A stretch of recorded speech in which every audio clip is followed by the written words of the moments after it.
Hello YouTube, this is Crazy Orchid Lady and welcome to my channel. So I know I promised you guys a blooms video, and I do have quite a few blooms, so I'll be filming that today and hopefully publishing that tomorrow for you. And also a Leca versus Growstone video with those two little dendrobiums I bought, but I lost one. Actually, I didn't lose it, it was taken. My mom really liked it. So I'm down one dendrobium. I will be going back to the orchid store hopefully next week to get another one. If they have them. If not, I'll have to get 2 new plants. So, but that will be coming. The other one that I have left still has a bloom, so still not the ideal time to repot it. But we'll see. We'll see what happens with that. Definitely want to do it. On a bright note, this is why I'm filming today. I totally forgot that I had orchids in one of my other bathrooms, and I put them there for basically aesthetic purposes when I had family or guests there, to make it look really pretty. And yeah, I forgot about them. They've been up there for probably a good month, maybe longer.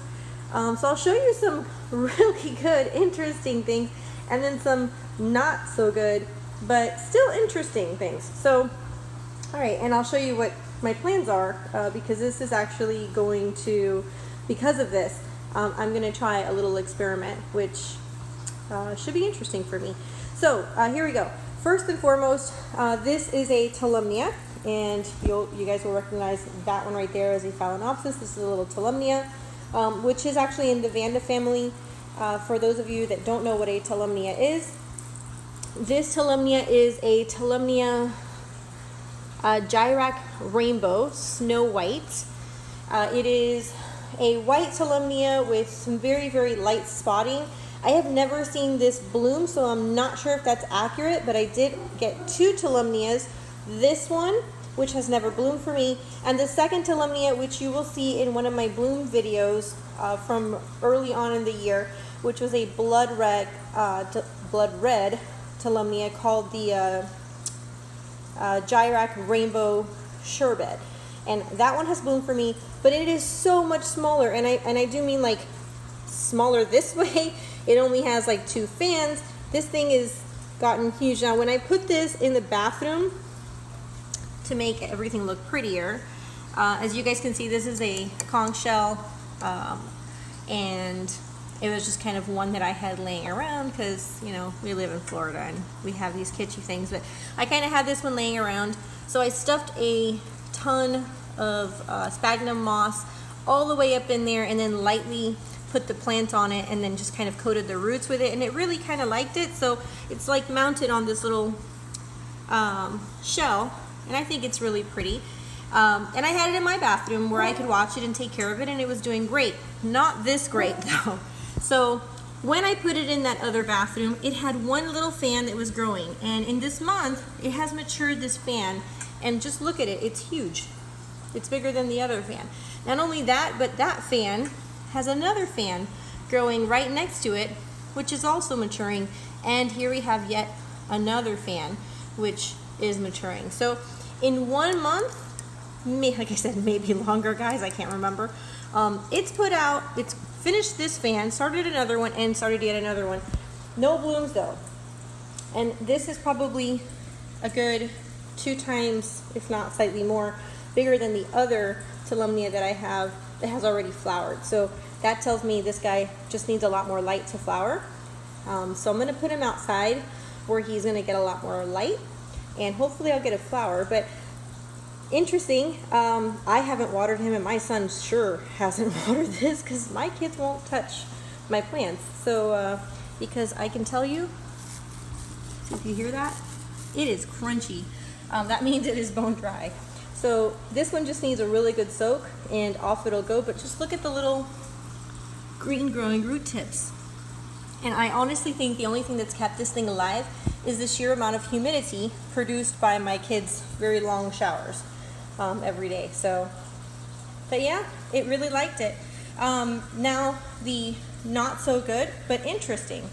So this is a beautiful yellow no ID fowl that I had put in here, and at the time that I put her in here, she did have a spike, and as you guys can see, she's just kind of falling apart. So this media is completely dry, and I do mean completely dry. I'm just gonna pull it out. I started pulling it out because I was worried. But she's got all those aerial roots. Check them out, and they're just beautiful, very healthy, I may add, aerial roots. But if you look at the bottom, and there's like nothing in there. If you look at the bottom, I'm just gonna put it right here. All these roots, oh, this one had some moisture. So I don't know how, maybe there was a little bit, maybe my son took pity on these plants, who knows. But you can see, guys, these are just horribly bad. They just need to go. They are really firm though. This one is firm. This one's firm as well, but the whole top is just bad. So these roots are bad. However, this orchid has a ton of, sorry about my nails, guys, I need to get them done. A ton of aerial roots. So that prompted me to think, and now this prompts me to think, maybe this, or because honestly, those roots are just so bad down there. I doubt that's doing anything for this plant. I think what's really keeping this plant going is those aerial roots. And that prompted me to think, obviously orchids are epiphytes. We all know that they're extremely hardy. They can grow even in times of drought. This velamen that they have helps pull moisture from the air. And what I'm thinking is happening is that the severe moisture from my kids' showers is prompting this orchid to actually put out tons of aerial roots to get its moisture and water, instead of throwing new roots kind of going down because there's just no moisture in the media. So that being said, I started thinking about the orchid whisperer and her beautiful water culture orchids. And I have tried water culture before, guys, but I am a outdoor grower. I don't have time for the indoor orchids. I mean, I do have a few, as you guys can see here, and I'll rotate my orchids around and make a little arrangement with them, bring them inside and stuff when they're blooming, but when they're not, they go right back outside. So I don't have time for the water culture, which is beautiful, by the way, to have those in these beautiful pots. But that being said, I thought, what if I cut off all these dead roots and just kind of suspend her over the water. The ambient humidity inside of my house, guys, because I live in Florida, is 42 degrees. I've had this sitting here for about an hour so that it would kind of come to 42% ambient humidity. And as you guys can see, it's 75 degrees currently inside my house. This is an indoor-outdoor read, but I have it inside, so this is actually the true temperature. 75 cents is like a variance it gives you or whatnot, but the true temperature is actually 75 degrees inside my house with 42% relative humidity inside my house. If I take it to a bathroom, I've done the reading in there, it's about 57%, and this is during the day when nobody's home, shower hasn't ran, and of course because we have a toilet, we have faucet and bathroom where that humidity, even in the pipes, kind of contributing to the ambient humidity in there, so it's slightly higher. But that being said, in Florida, we do have pretty high humidity temperatures inside of our houses. So it started me thinking, why don't I put this guy over a water source, but not actually in water or media, and just kind of let it go, see what happens.